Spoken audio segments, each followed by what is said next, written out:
Hello, everyone. So today I'd like to talk about belief, how people form their beliefs, why people believe what they believe, and really how I've sought in my life the answer to why people believe certain things and how they form the original thought process that leads them to a belief. So I have a couple sources here to read from, and this one is actually, did the Greeks believe in their myths?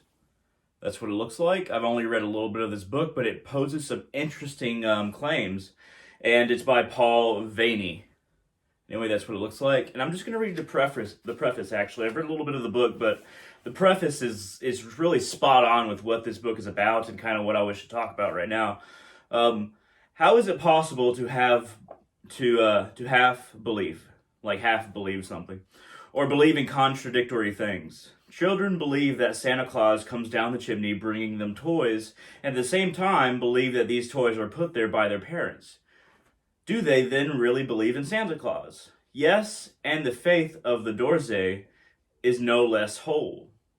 In the eyes of these Ethiopians, says Dan Sperber, the leopard as a Christian animal who respects the fasts of the Coptic Church, the observance of which in Ethiopia is the principal test of religion, nonetheless, a Dorze is no less careful to protect his livestock on Wednesdays and Fridays, the fast days, than no other days of the week. He holds it true that leopards fast and that they eat every day.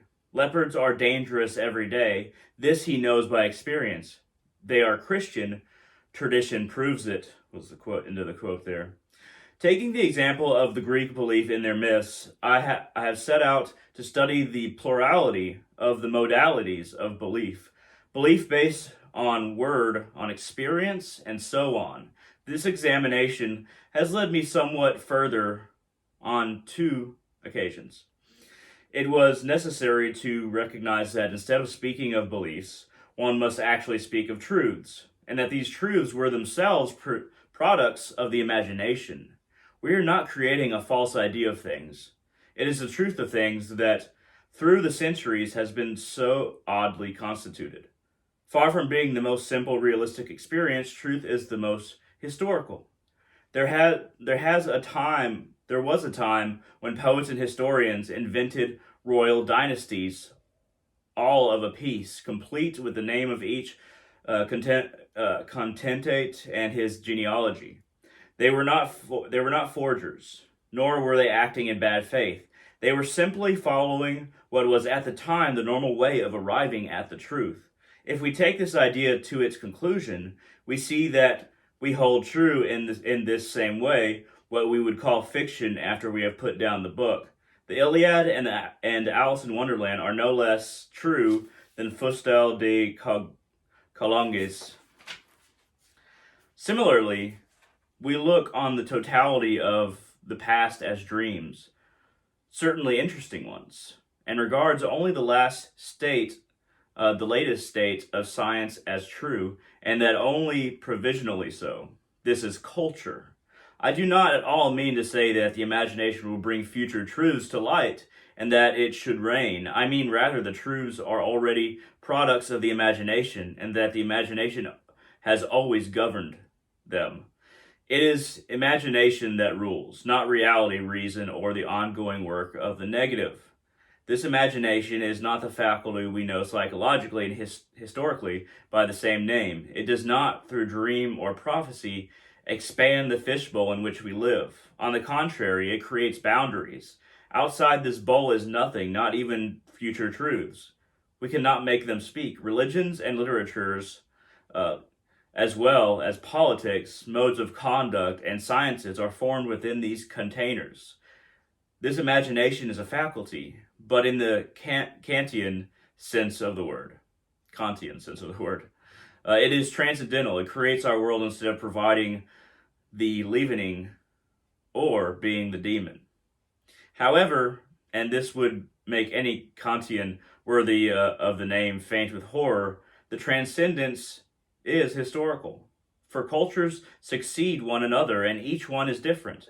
Men do not find the truth, they create it, as they create their history. And the two in turn offer a good return. My cordial thanks to Michael Foucault, with whom I discussed this book, to my colleagues at the Association of Greek Studies, Jacques Bonaparte and Jean Bosquet, and to Francois Wall for his suggestions and criticisms. So, this book is written in a really weird way as far as how he forms sentences, so I had a little bit of trouble. But regardless, this idea occurred to me a while ago, before I got the book, that really, we never really know what exists. We only have ideas about it. So, in certain ways, when man writes his own history, and then that's the only thing that exists, and let's say it actually just didn't happen, our conceptualization of it, and then what it produces later on, are just as intrinsic to history, maybe even more so, than something that wasn't recorded or wasn't recorded properly. And, even when we're looking at our senses, we never really see something. We only see it with the relationship of light between two things. We never see our own facial reflection either. We only see the light projecting back at us, if there's light around, that the image in the mirror. We never get close enough to really touch something. There's always a space between the electrons. It's really important to keep this in mind when you're thinking about context and history and how history is made, how it's written. Because we have this idea in modernality is that, something is either true or false. Either it exists, doesn't exist. Either it's this way or that way, black and white.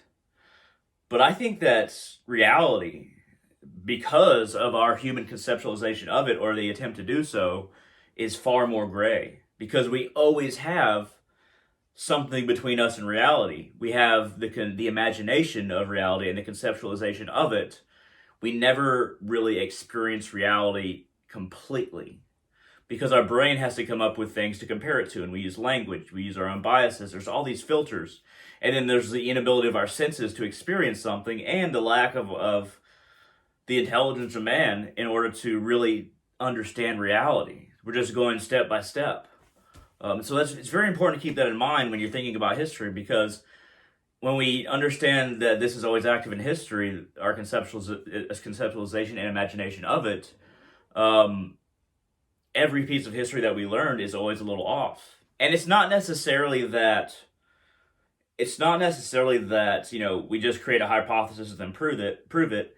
That's very good, but when you choose a certain line of thinking or a certain way to look at something that could be a truth, like this is how this country existed then, or this is the average culture of this person, or this is 2 + 2 = 4, even something as basic as that. Even mathematics, when you're looking at something from one angle, it often negates looking at it from a different angle. With spirituality, it's easier to understand. You're looking at one angle, either as a Christian or a Hindu or what have you, and you're seeing one part of the same truth. But it's also true in mathematics, and the mathematics has developed. It's not an all-saying and pure science yet. It's still developing. There's still mathematicians that bring great creative power to mathematics, modern mathematics. But when you approach something in a certain way, it does negate another perspective. And then, once you demand that everything be proved in a certain way, then nothing else exists beyond that container, as he was talking about. Nothing exists beyond that container that you've chosen to be the art that goes around the vase that is your skull and your brain is in it. It's completely about what you have chosen to see and what you have chosen to negate or not see. And that decision is made before you realize anything. So we always have to check I guess you could say, we always have to, rethink ourselves sometimes, because there are things we don't take into account before we even prove what we want to prove. But regardless, let's go to another book that I have here, and this is, it's by Self-Realization Fellowship. It's called Man's Eternal Quest, and it's, of course, essays and teachings of Paramahansa Yogananda. That's how it looks. That's how you spell Paramahansa Yogananda. I hope you can see it pretty good. by Self-Realization Fellowship, which he founded. And I'm gonna read a couple things about thought and some ideas that he has about thought that I found incredibly fascinating. So, this is page 238 in this book, and matter originates in thought. Starting with the power of his creative imagination, man has built wonderful scientific devices and a marvelous material civilization. Inventions are the result of the materialization of human thought. Many people try to achieve something in the realm of thought, but they give up when difficulties arise. Only those persons who have visualized their thoughts very strongly have been able to manifest them in outward form. Everything on earth and its birth has had its birth in the factory of the mind, either in God's mind or in man's mind. Actually, man cannot think an original thought. He can borrow God's thoughts and become an instrument to materialize them. When you think of God's thoughts as being infinite, that statement seems very true. Experiment with your thoughts. Try out your strongest thoughts on your body. See if you can overcome undesirable habits and persistent ailments. When you are successful, you may apply your thought to make changes in the world around you. The relationship between thought and matter is very subtle. Suppose you see a wooden pillar and try by the power of thought to remove the pillar. You cannot do that. In spite of what you think, the pillar is still there. It is a materialization of someone's previous thought.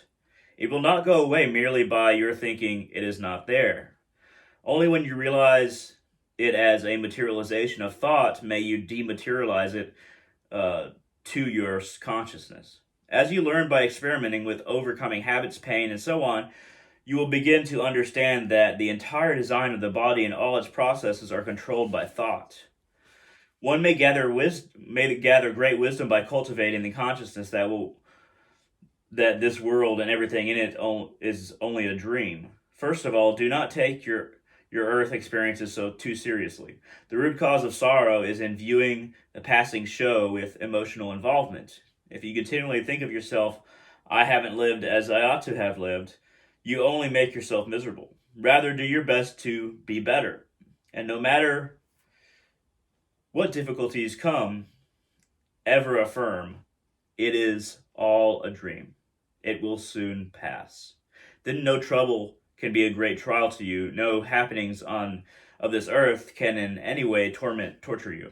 So I like the idea of the reason we can't immediately dematerialize something with our own thoughts is because it was given solidity by somebody conceptualizing it and making it. But that wooden pillar, started as a thought, a conceptualization.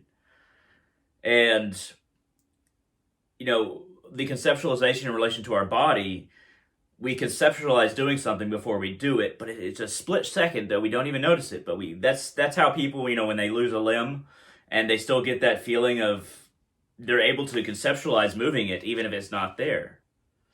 I thought that little description of thought was interesting, and it also is a little bit scary sometimes, because if your thoughts are strong enough, they're powerful enough, if you get rid of all the things that tie you to material and you are more of that which is beyond, and you're still living here, then you can have great power. You can be a good person or a bad person, but it's all about dematerializing yourself, your association with material. And I think a good or a bad person can capitalize on that if they try hard enough. Usually good people, but sometimes bad people can do it as well. All right, so let's talk about the infinite potential of thoughts. This is once again from Man's Eternal Quest, and this is page 255. The infinite potential of thought. Man is supposed to get something out of this life besides eating, sleeping, and working. The thinkers begin to wonder about life. They observe and question why things happen or do not happen in a certain way. We have a first and then a second set of teeth. Why not a third? What causes this regulation? Because of man's unquestioning acceptance of many delusive thoughts of physical limitation, he allows them to control his present sphere of existence. Thinkers do not accept the inevitable. They turn their efforts toward changing it. This is the ingredient that makes progress possible. I am thrilled when I see the great manufacturing centers, the remarkable inventions, and other exceptional human accomplishments. How much has come from the brain of man, and the brain itself is infinitely more intricate than anything it has produced. Anyway, that's that segment. There's so much more to this book. It's wonderful. Probably very cheap too. Man's Eternal Quest. So he talked more about conceptualization and the power of one's own mind and inventions that we make. Um, all of the wonderful things that we have done and all the terrible things we have done started as somebody's idea, and there's a lot of people that got behind that idea because that idea gathered people because of its intensity. You can think of somebody as bad as Hitler, and he was so intense in his thinking about this is reality, this is what we should do in response to this reality he was perceiving, that he put the force behind the whole Nazi movement. But there was enough other people in the world that said, okay, well, we don't want you to keep on conquering us, and then they had their own thought, and destroying religion, persecuting and killing Jews in a Holocaust camp. All of these things were monstrous ideas that he thought very intensely, with a few others who thought very intensely.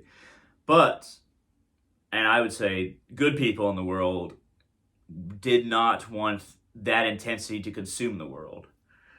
And that's why we'll always have somebody like Hitler around, because that intensity is that bad intensity, intensity that is producing bad effects, is always gonna exist in this world.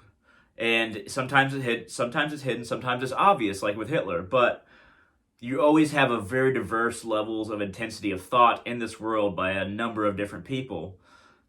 And really, we're engaging with each other's thoughts more so than engaging with each other's souls. And I think that's something worth thinking about. But regardless, thank you very much for watching. I hope that this was interesting. I hope that these two books sound interesting. I'd highly recommend them both, to be honest. They're great. I've read more of this. Why do you believe what you believe? I believe I've had spiritual experiences that back up my belief, but at the start, you just have to take a chance. So really just ask yourself, why do you believe what you believe? How did you arrive at what you believe? Thank you very much, and always consider yourselves.